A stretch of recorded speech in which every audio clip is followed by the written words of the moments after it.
Hi guys, so you see me here in a Tesla Model 3 Performance. That's the dual motor one, the fast one basically. Tesla claims 3.1 seconds to 60 all-wheel drive, and we're here to find out if this is a fast car. So unfortunately I don't have a full review on every little detail in the car because this was really impromptu. We just did it on the fly. But first impressions, there are some things I really dislike, and there are some things that I really do like a lot. So let's go over these things.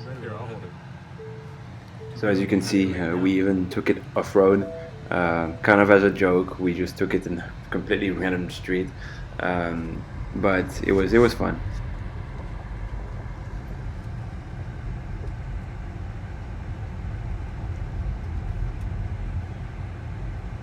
Tesla Model 3 Performance Off-Road Test.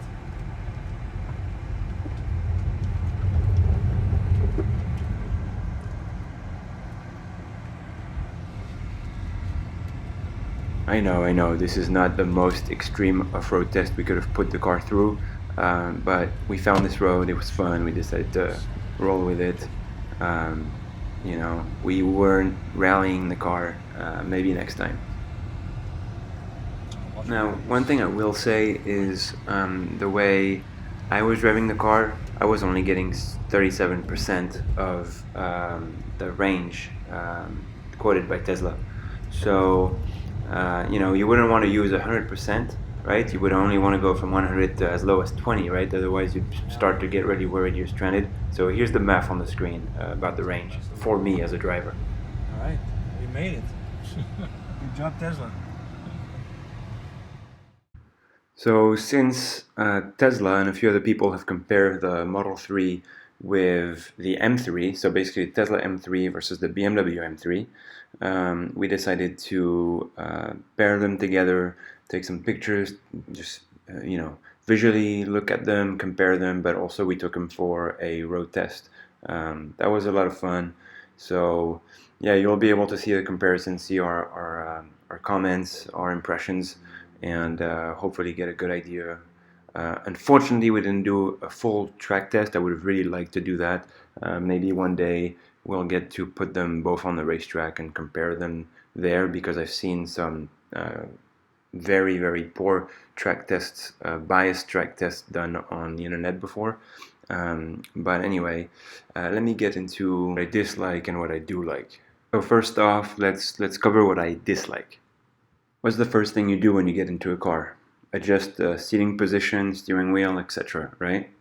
Well, in the Tesla Model 3, it's just very impractical. Everything is done except for minor seat adjustments. Everything is done through the big touchscreen. So you have to go into the touchscreen to adjust your mirrors, to go into the touchscreen to adjust the steering wheel. It's just a very laborious, frustrating process, very poor ergonomics, if you ask me. Great idea to put many things on the screen, probably. I think Tesla just took this idea a little bit too far. And the next issue I have with the steering wheel is not only it's kind of slow and poor to adjust, but even once you've adjusted it, you then realize it's not in front of you. It's to the left of you. So it's almost like when Tesla made the performance version, they realized, oh, the engineering involved to put the steering wheel directly in front of the driver is a bit complex. Let's just be lazy about this. It's good enough, it's a few centimeters, a couple inches off to the left. The car will drive itself one day, so no big deal. I just cannot get over that. That's just terrible as a driver's car, and that's what they promote this car as, a driver's car. It's supposed to be fast. They even make the claim it's faster than the M3, which is a huge claim to be making when the steering wheel is not even straight. Another thing I don't like about the car is, for some reason, Tesla has decided to put a camera right above the rear view mirror. What does that camera record all the time? I don't know. I just don't really like the idea of having that camera watching me constantly while I'm in the car. Watching my conversations, what I'm doing, who's with me in the car. I don't know. I would rather that was not there. I would cover it. Hope there's not a mic also listening to me. It does make you wonder and make you feel a little bit uncomfortable. One last complaint I'll make about the car is like on the center console, the materials and the quality of fitment is just horrendous. It's really, really bad. Now, before we get into the videos where we do compare the Tesla M3 versus the BMW M3, I will say the seats are very, very nice. They look very good, they're very comfortable to sit in, and like I said, you can actually adjust them the original ergonomic way, so that's nice.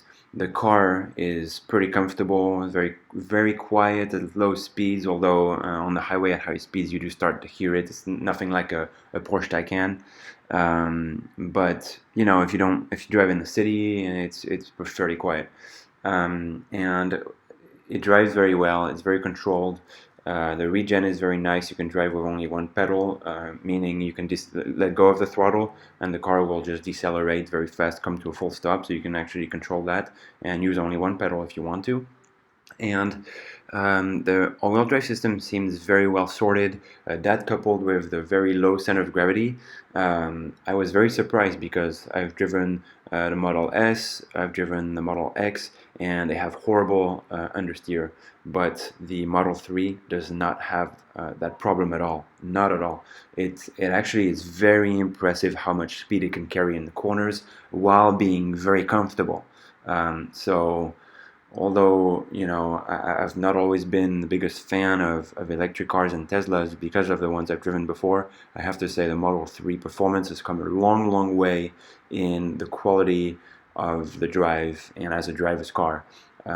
Which again is another reason I'm pretty sad that we didn't get the chance to put it on the racetrack. I would have been very, very curious to see what kind of lap times could have gotten in that versus the M3. Alright, without further ado, let's go into the video comparison between the BMW M3 and the Tesla M3. Okay, this is it. Now I will say it's very difficult to put the power down from 20 miles an hour in this M3.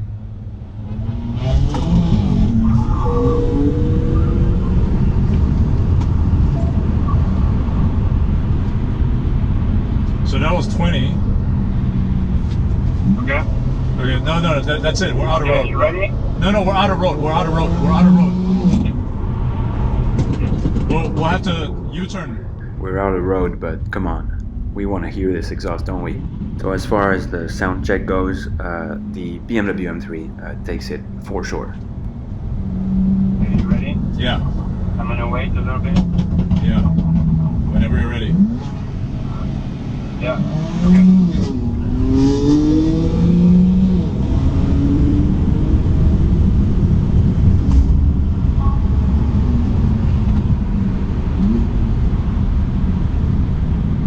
I was reeling you back in. Yeah. I'm telling you, past 60, this thing gets bogged down and you can reel it easy. Slow it down. Let's go to 40 real quick. Okay, 40. Alright, go.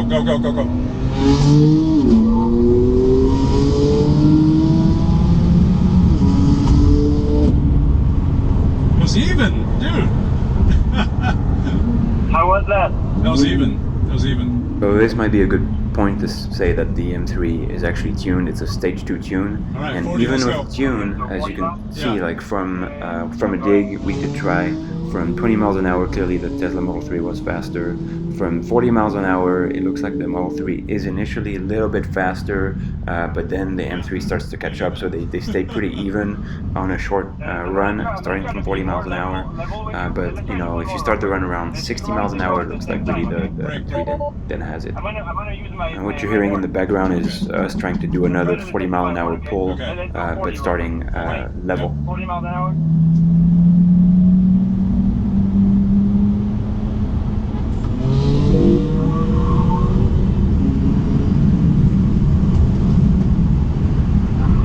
I get the shift. Bro, come on. I know this is pretty silly, but I let the gear bounce off the rev limiter and didn't shift fast enough. I kind of forgot, you know, I had been driving the Tesla all day, and there's only one gear, you never need to shift. So yeah, that is a definite difference between the two cars.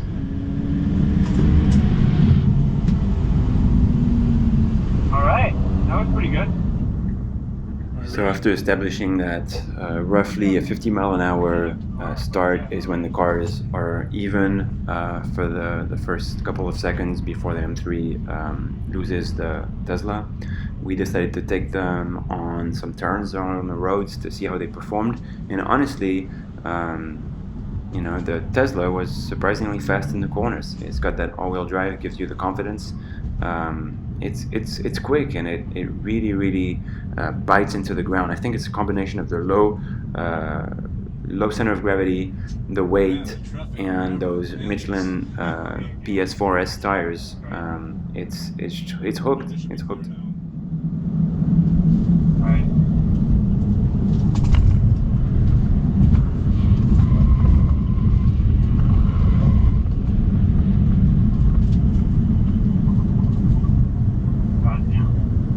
What do you think, though? I think I can keep up. I think pretty good. Alright.